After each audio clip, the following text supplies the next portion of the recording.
I lived in Sudbury for almost 30 years and still consider it to be my home, although I moved to Ottawa in 1999 to help found Mining Watch Canada. I'm honored to be asked to provide some thoughts about this dreadful situation at Laurentian University. I think the CCAA process should be halted, that emergency funding should be offered to by the federal and provincial governments to reinstate the programs and people which have been cut, and that full funding should be put in place for the tricultural university that Laurentian University has always aspired to be. Because a huge meteorite slammed into the Canadian Shield almost 2 billion years ago, the region has become ground zero for the battle between extractive colonialism and the integrity of the Earth itself. The crater formed by the meteor's impact is home to massive deposits of metals that are needed for industrial expansion and urbanization: nickel, copper, cobalt, and so on. That ring is called the Sudbury Basin. After the Ice Age glaciers receded, the Plano people lived here, and they mined gold and copper for their own use and trade. And later, the Anishinaabe inhabited the region in large numbers, living in harmony with the land. The arrival of European settlers was preceded by waves of epidemics spread by traders. Each of these epidemics reduced the population by 75 to 90%. So that by the mid-19th century, it was the depleted and traumatized people that faced the European miners that wanted access to the copper and gold deposits found throughout the enormous territory. Still, the Anishinaabe fought back with everything they had. In an attempt to settle these resource wars, the Canadian government negotiated the Robinson-Huron Treaty, which was signed in 1850. The treaty offered $2 per person per year in a Union Jack in return to access to all the resources on the vast territory covered by the treaty. Then the Indian Act in 1876 made Indians into wards of the state, placed the Anishinaabe on reserves based on a square mile for each family, imposed band councils, residential school systems, forbade practicing their culture or owning property, and created restrictions on movement. Currently, there's a court case over this annuity that was been won in the lower courts, but it has, of course, been appealed by the government of Ontario. In 1883, a railway worker found copper while he was helping build a railroad through the area. Although there had been exploration since the 1840s, often carried out through massive forest fires set by prospectors, the first mine in the region wasn't opened until 1886 at Creighton. Early settlers had been Franco-Ontarians that had been brought into what was then called St. Anne of the Pines by the Catholic Church. They were mostly farmers. From the first mine, the destruction of the environment in Sudbury Basin escalated rapidly. All the trees were cut down for the open hearth roasters where the ore was smelted. The roasters spread sulfur dioxide, burning the land black and poisoning the waters with acid over an 800 square kilometer area. Over 25 mines were built, some underground and some open pit, and settlers moved in huge numbers, often forced out of their own homes in Europe by war and famine. The Anishinaabe people were just pushed out of the way. They often returned home from hunting and trapping to find their homes had been burnt to the ground. The boundaries of their reserved lands had been dishonestly drawn to exclude the areas where the companies thought there might be ore. And the poisons from the smelters meant their country foods, all the animals and the plants they depended on, were dying off. Almost none of them were hired by the companies, and they were finding themselves destitute. At the same time, the mining town lifestyle, replete with its usual violent men, alcohol, prostitution, and drugs, grew apace. And in response, many people in the community organized to try and create a social fabric that was centered on church or ethnic identity. For workers at Inco and Falconbridge, it took until the Second World War, when the companies were desperate for workers, to be able to form a union. Unions were to mean great improvements in the workers' lives, higher wages, improved health and safety, and pensions. They also became important social and educational centers. Every single one of these hard-won benefits had been won through strikes and militant action. None of it came easy. The companies always made up for the additional costs of providing them by finding ways to replace workers with machines or by contracting out to non-union shops. As the workforce shrunk from a high of 30,000 in 1970 to a little over 4,000 now, the city responded by trying to diversify its economy, mostly for government services. The fortunes of the company rose and fell with wars, booms when they could sell nickel for arms, crashes when they couldn't. The peak year for Sudbury production was 1972, when demand for nickel was fueled by the Vietnam War, automobile production, and the vestiges of the Cold War. Sudbury Nickel was providing 95% of the world's nickel then. However, during the 1970s, other multinational competition started happening, and the share of the nickel market fell to 30% in recent years. In all that time, $1 trillion worth of wealth had been taken out from the mines. Nickel created profits from loss. The nickel profits were created out of the destruction of 80,000 hectares of forest lands and the waters that flowed in and from them, out of the dispossession and destitution of Anishinaabe inhabitants, out of a terrific toll in workers' disease, injury, and death. The macho mining environment shaped the lives of women in dramatic ways. But in the 1960s, social movements, civil rights, peace, women's liberation, red power, and black power that had developed around the world began to impact Sudbury. And by the early 1970s, these struggles began to bear fruit. The Franco-Ontarian people in the region, buoyed by the Quiet Revolution in Quebec and the federal bilingualism assertions, proudly asserted their culture through Prise de Parole, La Slag, La Galerie de Nouvelle-Ontario, and Cano. They demanded recognition and won it from local institutions. The Anishinaabe, led by people like Art Neva Solomon, Jim Dumont, and Edna Manitowabi, were reviving the Medewin Lodge and traditional knowledge. The Red Power movement on Turtle Island provided inspiration and fuel for this struggle. You will remember that Wounded Knee happened in 1973. The women's liberation movement was also active in Sudbury, and we were organizing against rape and violence, establishing daycare centers, women's centers, and women's studies programs.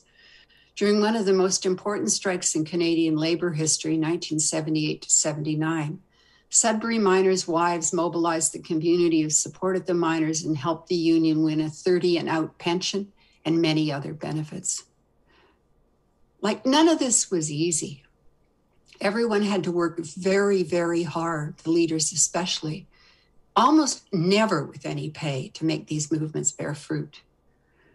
We saw the university as a way to institutionalize and extend the outreach of our programs and to find some pay as contract workers usually for people to do the work that was needed. By the end of the 1970s, there was a Native Studies department, full recognition of the importance of Francophone and Franco-Ontarian programming, including language at the university, and a Women's Studies department. By 1980, environmental studies finally became a real program, and in 1999, labor studies was established. These courses and programs required enormous amounts of work, not only to set them up, but vigilance to maintain. The university never really wanted them. Professors were often contract workers. Community work was never recognized for tenure, and every budget renewal was a fight.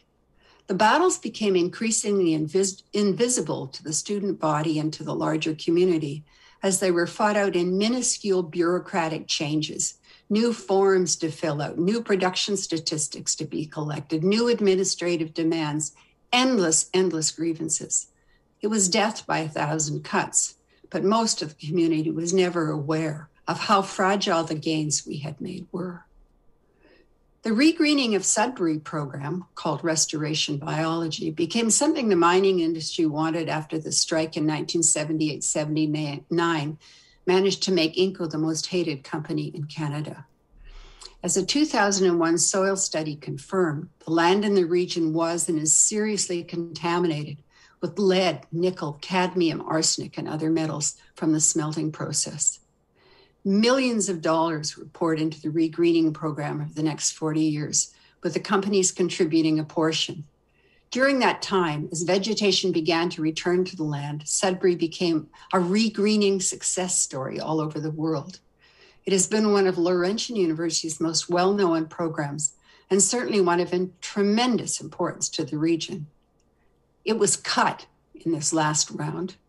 Over 40 years, it managed to regreen 35 square kilometers, and nature has been helping to heal much more of it based on that success. Despite this heroic work, it must be noted that the tailings, the wet slurry left behind when ore is crushed and treated with chemicals, is still being stored in tailings impoundments. Are going to be there forever. The Central Management Tailings Facility alone is 35 square kilometers, the same size as the area that's been regreened. There are also ongoing problems with leakage from mines, waste rock dumps, and tailing sites that will have to be watched over forever. Most of the social problems caused by the mining environment also remain. Sudbury has one of the highest cancer rates of any metropolitan area in Canada, and certainly has one of the highest death rates from opioid addictions in the country. From 10 years, from 1990 to 1999, I worked in a community university longitudinal research partnership with Laurentian professors called Better Beginnings, Better Futures. The program was based on the premise that impoverished communities could create better lives for their children if they took control of their programming. The Nuswakamuk Friendship Standard started it and made it for all the cultures in the impoverished Donovan flour mill area. Despite Sudbury's wealth, the Donovan flour mill is one of the poorest communities in Ontario. The program used participatory decision-making, music, art, theater, and community meals to give kids a sense of community. And it worked. Their lives were better and the lives of the families were better. We need more programs like Better Beginnings, Better Futures. Which brings us to what's going on at the university now. Ontario is the most mining-friendly jurisdiction in Canada. It has the lowest taxes, tons of subsidies, remote mine holidays, lax and non-existent environmental regulation, and access to lawyers and experts who can help exploit any openings that are there. It makes very little money from mining development in the province. And in its recent Bulldozer Act, it has revamped environmental assessment and accelerated plans to develop new mines all over the north. The mining industry in Ontario is smelling a new boom. Critical minerals for green infrastructure, minerless mining, and the greater financialization of the mine assets they've got. They want to end obstacles to their expansion throughout Northern Ontario. They want to get rid of critical thinkers and research that does not support their agenda. Since the early 1990s, government has spent less and less on subsidizing universities. And in 1995, the federal government under Paul Martin tore up the transfer payment agreements with the provinces and reallocated post-secondary funding to the same envelope with healthcare. Of course, the provinces put the money on healthcare, not universities. And the result was more contract instructors, fewer full-time faculty, and degraded building with leaking roofs and pipes, cuts to support and maintenance positions, and for the students, higher fees. In 1990, the governments paid most of the cost of tuition, but by 2012, they paid less than 50%. Now it's even less than that. Ontario has the lowest per capita funding for post-secondary education in the country. The provincial government expected rich donors to make up the rest, but in the north, that didn't really happen. Universities have been forced to seek dollars from outside, research grants, foundation supports, and particularly corporate and wealthy people's donations, most of which want to put their name on a new improved school or physical structure. So we have at Laurentian, the Goodman School of Mines, the Barty School of Mining Engineering, and the Fielding Chapel. At the same time, the mining presence at the university has been growing. The mining industry vision for Laurentian is that Francophone and Indigenous approaches and the translations they require are just too expensive. that professors are paid too much, that culture, art, and music are not profitable. The Goodman School of Mines website talks about Laurentian as Canada's mining university, where mining will control environmental studies and Indigenous perspectives.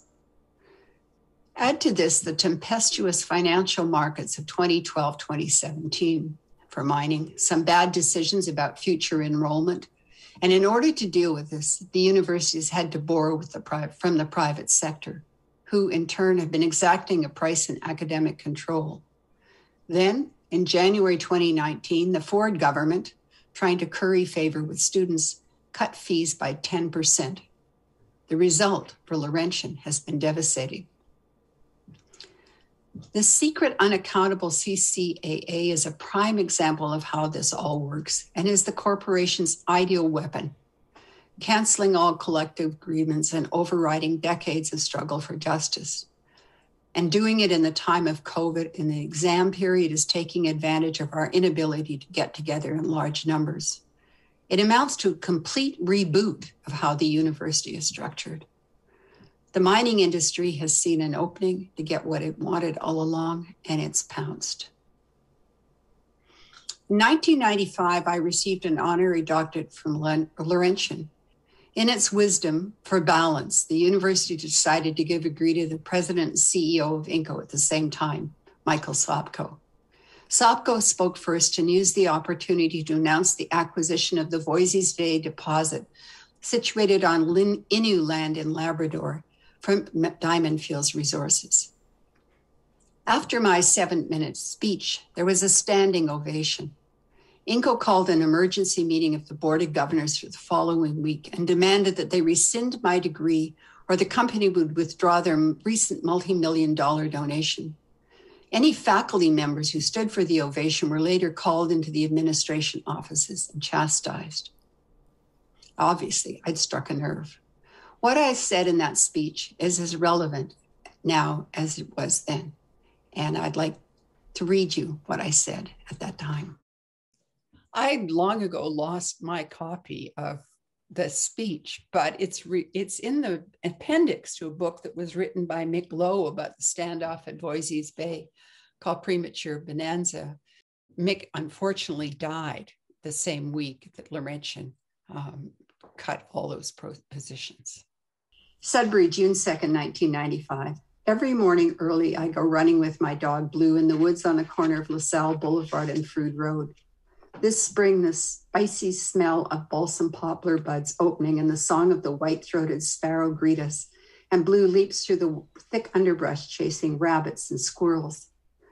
When I first moved here in 1970, the same place had been burnt to black rock by sulfuric acid from the open hearth roasters, and I remember thinking that it looked like Mordor in Lord of the Rings.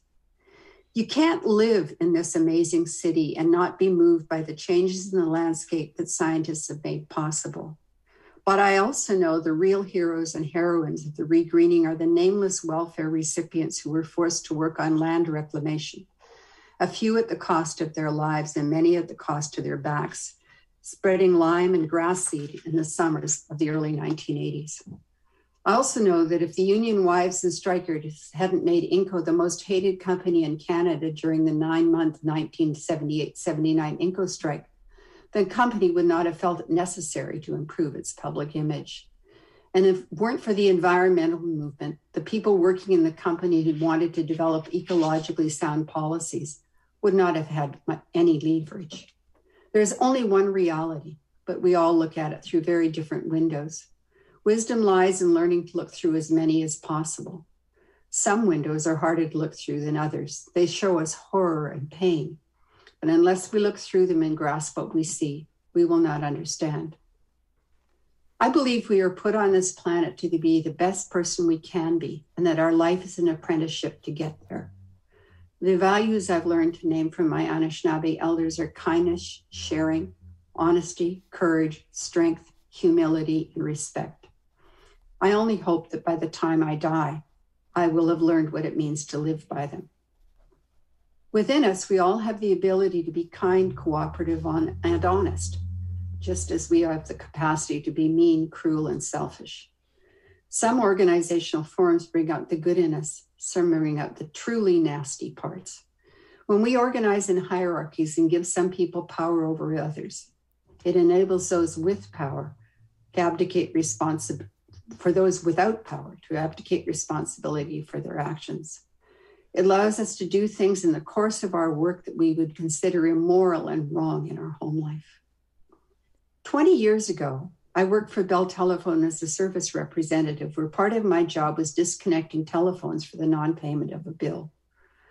One day I was faced with disconnecting a woman with no car, whose husband was unemployed, whose child was sick, and who lived out of town. They only owed 3 months regular service, no long distance. She pleaded that if the phone were disconnected, her husband would never find work and she would be unable to get help for the child. The rule said I was to disconnect her. I broke down in tears in the middle of the call, but my supervisor took over and did it without a qualm.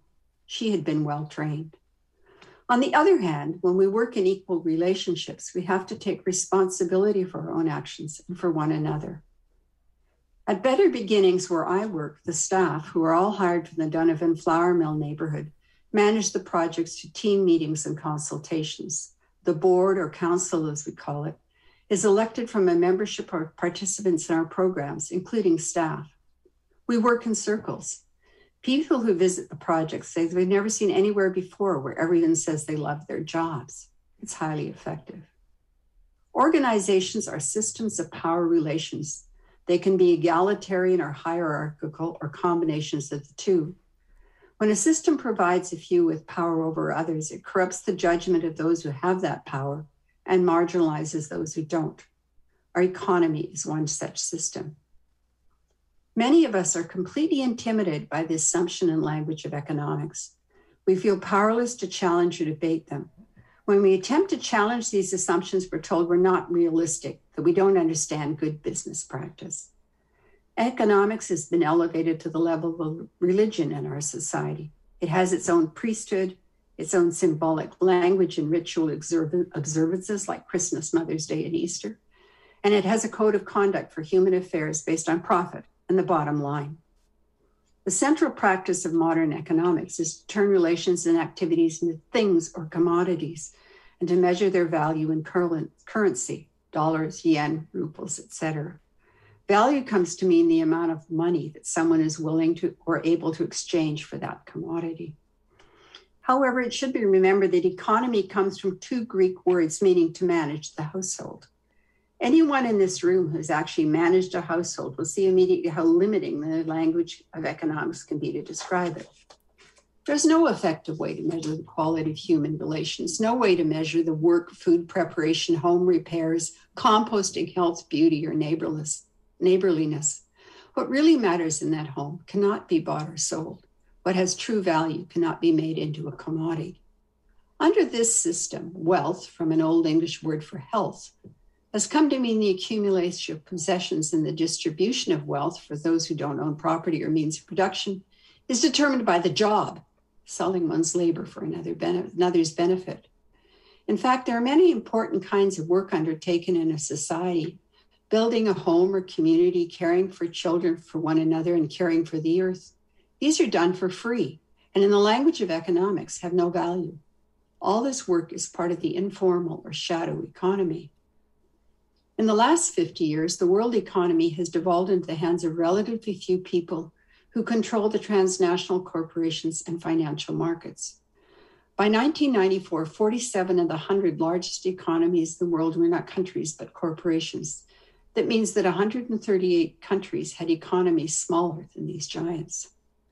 In the past 10 years, corporate wealth has devolved into fewer and fewer hands. The number of billionaires doubled between 1987 to 1992. And by 1994, the richest fifth of the world's population consumed 83% of its wealth.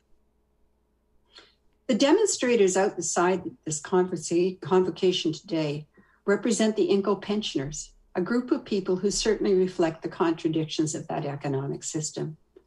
They spent their working lives in an unsafe and dirty environment, employed by a company where at one point 3/4 of the workers left on disability pension, and where 10 years back, so many of them died right after retirement that the company couldn't even spend the interest earned on the pension plan. Their precious time made stainless steel and a variety of useful products possible. It also created war materials. The hours they sold for wages created the wealth that pays executive staff incomes that range close to $1 million, and created the wealth that has been invested in Indonesia and Guatemala, and that restricted the human rights of people in those countries. No wonder they are bitter. At the same time, all corporations reward their CEOs in the same way. Some pay even more. It's control over decision-making and the distribution of wealth that needs to be changed. The consequences of this economic system are devastating. Whole countries and economies are destroyed. War breaks out over scarce resources. The environment is raped and pillaged. Topsoil blows away. Refugees are driven from camp to camp. Social security systems are wiped out, and children starve and die of disease. These are the logical conclusions of an economic system based on the accumulation of wealth and power. But other forces are also growing. Although the economic system appears monolithic, it must be remembered that its base is in fact quite vulnerable.